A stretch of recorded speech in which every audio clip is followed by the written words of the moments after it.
Welcome back to the show, everyone. I'm Kathy Hobbs. Brooklyn has long been on the map for foodies as Manhattan chefs have crossed the East River. Our Brooklyn real estate expert, Brennan of Brennan Real Estate, takes us to a favorite neighborhood eat in Windsor Terrace. Hey, Donald. Thanks, Kathy. Right now, I'm at the East Wind Snack Shop in Windsor Terrace, Brooklyn, an undiscovered gem in the midst of a long-established neighborhood. Founder, Chef Chris Cheung, is someone who took the entrepreneurial leap and has been rewarded with hundreds of fans willing to cross the bridge in order to taste his Chinese-inspired food. Let's come inside. Chef Chris Cheung knows his way around a kitchen. He has worked in some of the top restaurants in the city, from Nobu to Georges and Ruby Foos. Now he's making his mark with his own restaurant, East Wind Snack Shop in Windsor Terrace, Brooklyn. Owning a restaurant is hard. What made you want to go out on your own? Yeah, I agree. Owning a restaurant is very, very difficult to do because you have to love it. If you don't love it, it's not going to work out. So usually the pinnacle of what you want to do in your career ends up being owning, so you can kind of call your own shots and you can be as creative as you want, and you could do the things the way you feel that they should be done. Right. So you've been at this a while, but can you tell us actually how long? And also would love to hear about some of these accolades that you've received. Great praise from all around. Yeah, I've been in the business over 20 years. So started out a while ago, worked my way up the ladder with some really great chefs. This past year, we've received a lot of accolades. We got a New York Times review, highlighted by great publications like Brooklyn Magazine, New York Magazine, Edible Brooklyn. I've done my share of food TV. Sure.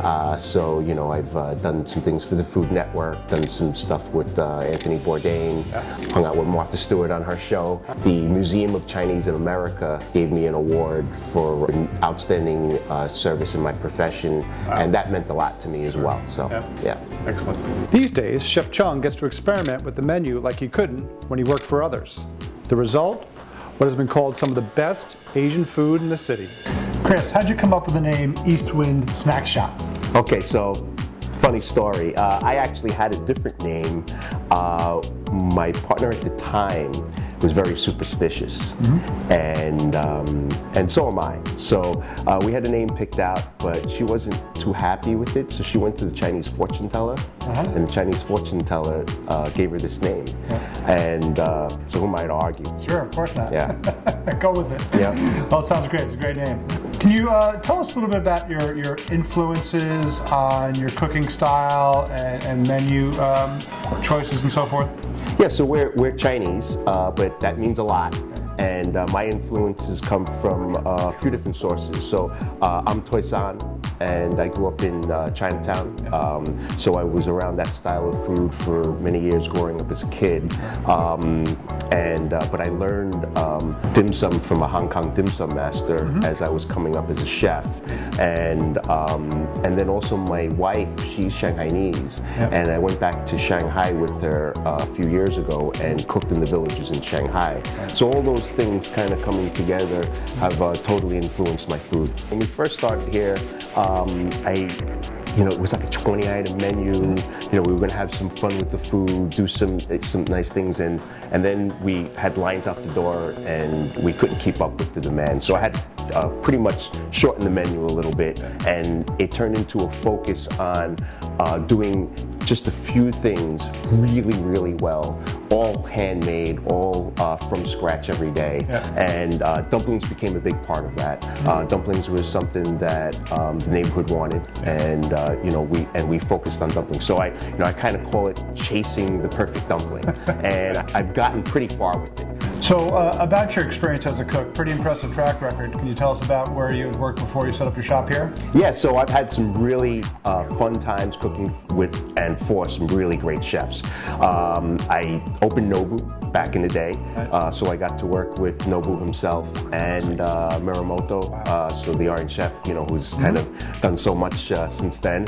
And that was really, really great time opening that restaurant at the time when Nobu wasn't a household name, and we kind of started the whole thing. Sure. I worked and I opened Georges with Georges, and my partner on the line happened to be Wiley Dufresne, who was one of the iconic top chefs in the world. Excellent location here. Can you tell me a little bit about why you chose this spot to open up your restaurant?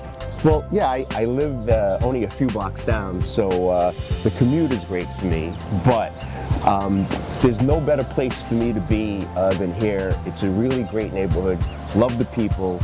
Brooklyn is an established food community already, and so far I'm having a lot of fun with it. So great, yeah. Excellent. So many great, unique, and interesting neighborhoods in Brooklyn.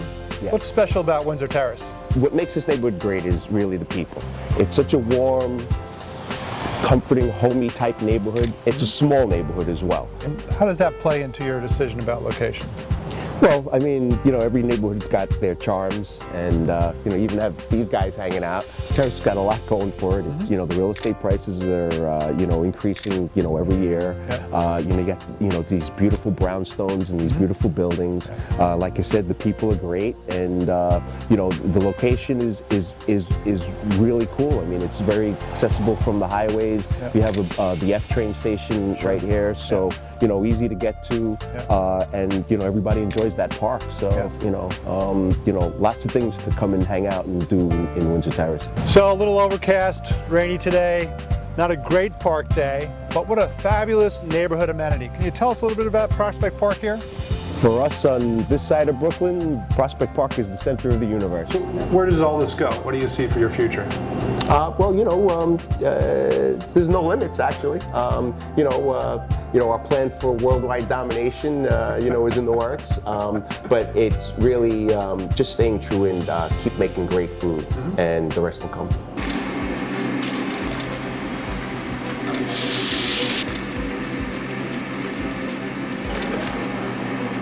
Not too far from more established restaurant scenes like that in Park Slope, Brooklyn, Chef Cheung has succeeded in putting Windsor Terrace on the map as a destination for those willing to hop on a subway in order to experience some great food.